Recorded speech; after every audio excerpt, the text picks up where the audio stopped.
Hello, citizens of the world. We are Anonymous.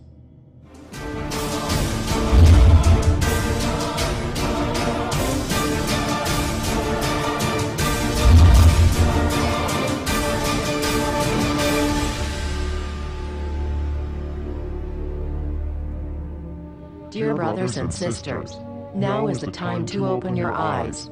In a stunning move that has civil libertarians stuttering with disbelief, the U.S. Senate has just passed a bill that effectively ends the Bill of Rights in America. The National Defense Authorization Act is being called the most traitorous act ever witnessed in the Senate, and the language of the bill is cleverly designed to make you think it doesn't apply to Americans. But toward the end of the bill, it essentially says it can apply to Americans if we want it to. Bill summary and status. 112th Congress, 2011 to 2012, S. 1867. Latest title, National Defense Authorization Act 4.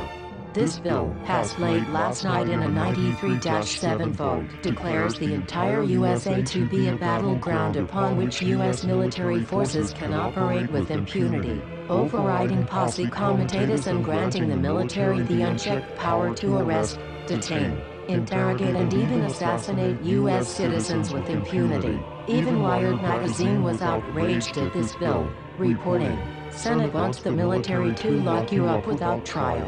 The detention mandate to use indefinite military detention in terrorism cases isn't limited to foreigners.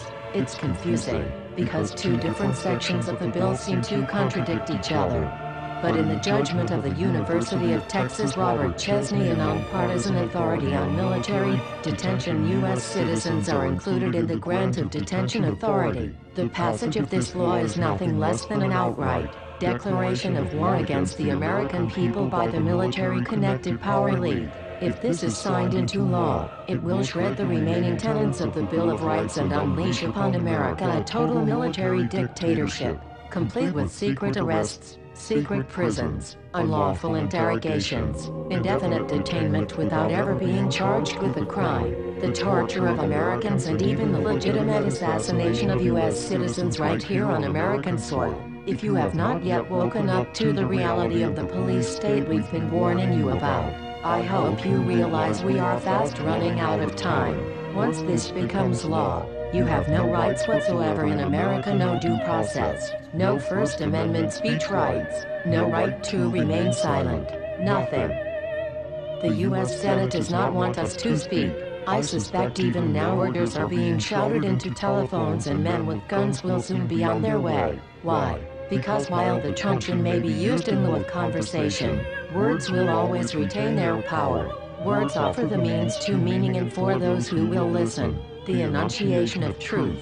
And the truth is, there is something terribly wrong with this country, isn't there? Cruelty and injustice, intolerance and oppression, and where once you had the freedom to object, to think and speak as you saw fit, you now have censors and systems of surveillance coercing your conformity and soliciting your submission. How did this happen? Who's to blame? Well, certainly there are those who are more responsible than others, and they will be held accountable. But again, truth be told, if you're looking for the guilty, you need only look into a mirror. I know why you did it. I know you were afraid. Who wouldn't be?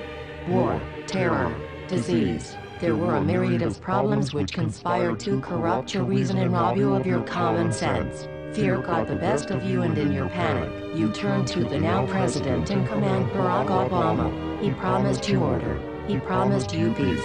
And all he demanded in return was your silent, obedient consent.